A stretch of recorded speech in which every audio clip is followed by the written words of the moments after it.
रंग volleyball open tournament के semifinal के मैच में आज सोन दुगतू ने बालिंग को हराकर फाइनल में प्रवेश कर लिया है। मैच बहुत रोमांचकारी था। सीधे सेटों में सोन दुगतू ने बालिंग को टक्कर दी और अंत में सोन दुगतू विजयी रही। मैच में काफ़ी मात्रा में दर्शक उपस्थित थे और दर्शकों ने रंग ओपन वॉलीबॉल टूर्नामेंट का आनंद लिया।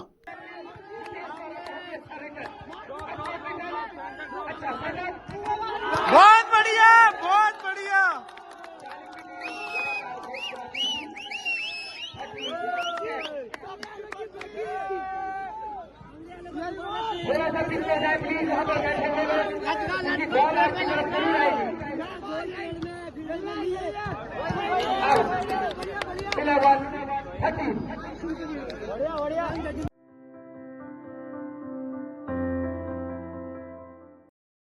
अकस्मात रात्रि भुवन सिंह थलाल की दुकान में आग लग गई।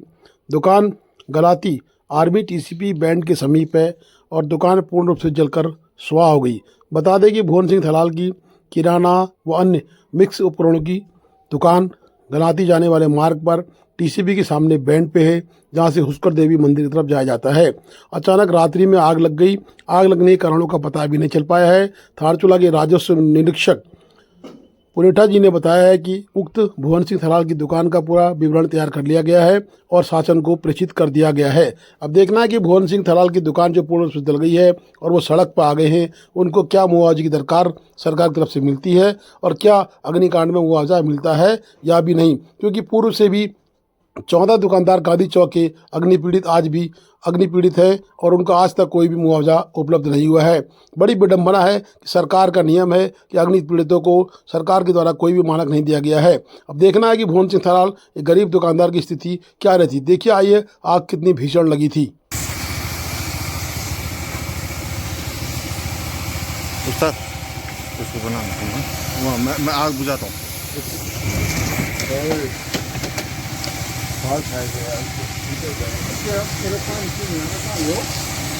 ये लो आपको गरम है, गरम नहीं है, ठीक है, गरम नहीं है, अंदर की है आपको इसका ही चलेगी आग। तो मुझे लिए सिगरेट को निकली थी, लेकिन कितनी ऐसे लगे यार। वो तो ट्रक वाले का फोन आया, तो बड़े पटाखे ये उस्ताद का फोन आया। इसका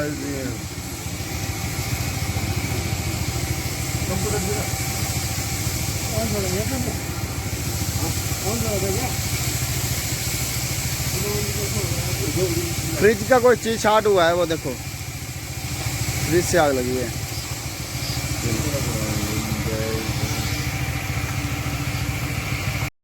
देखिए किस तरह भुवन सिंह थलाल की दुकान का पूरा सामान नष्ट हो चुका है।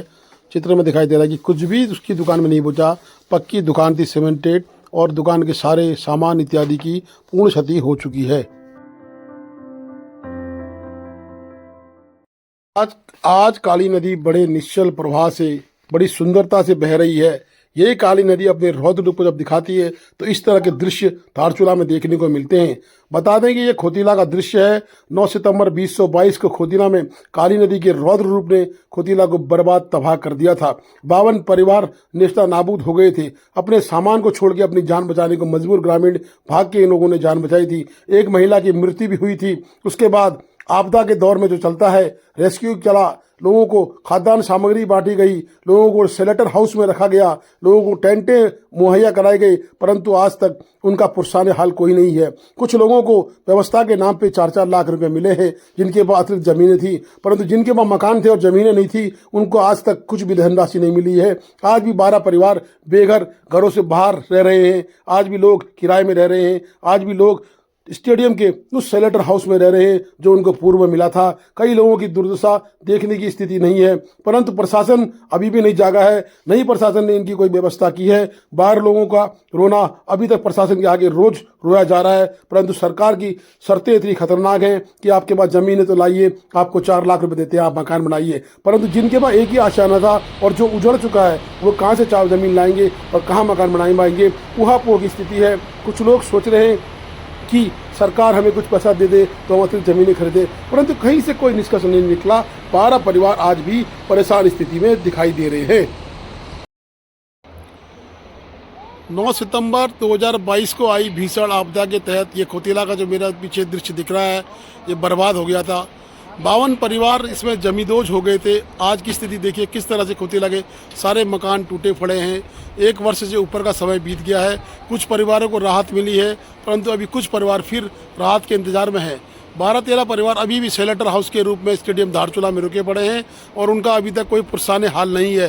स्टेडियम धारचूला के जो परिवार हैं वो ज़मीन के इंतजार में हैं। कई लोगों को 1-1 लाख रुपए मिले हैं, जिनके पास ज़मीनें नहीं हैं उनके 4 लाख भी नहीं मिले हैं और आज भी वो आस लगाए बैठे हैं कि हमें इस खोतीला में शायद कहीं ज़मीन मिल जाए और सरकार कुछ पैसा दे दे। परंतु आपदा का दंश इस खोतीला ने जो झेला है, अभी 1 वर्ष होने के बाद भी खोतीला के कुछ परिवार 12-13 परिवार बेघर हैं, किराए में रह रहे हैं, कुछ लोग स्टेडियम में रह रहे हैं, परंतु प्रशासन शासन इसकी सुध अभी तक नहीं ले पाया है। क्या कारण रहे हैं कि उन बेचारों को अभी तक ना पैसा मिला है, नई ज़मीनें मिली, नहीं वो अपने मकानों को बना सके हैं। अब यहाँ पर अरुण कंस्ट्रक्शन कंपनी के द्वारा दीवार निर्माण कार्य किया जाएगा, उससे भी एक नई आस जग रही है कि हो सकता है कि आने वाले समय में खोतीला की सुरक्षा हो सके।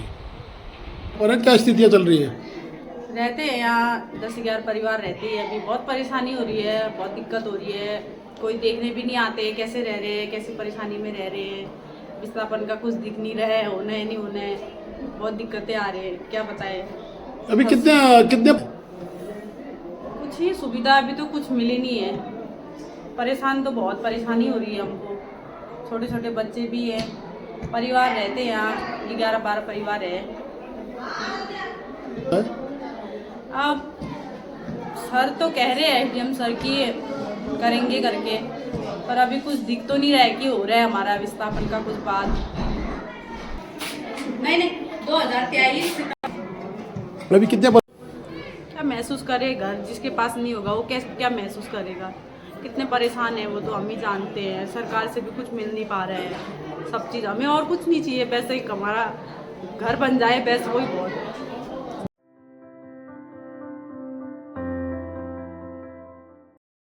थाना बल्लभागढ़ पुलिस ने क्रिकेट टूर्नामेंट के दौरान उपस्थित युवाओं को नशे के दुष्परिणाम के संबंध में जागरूक किया।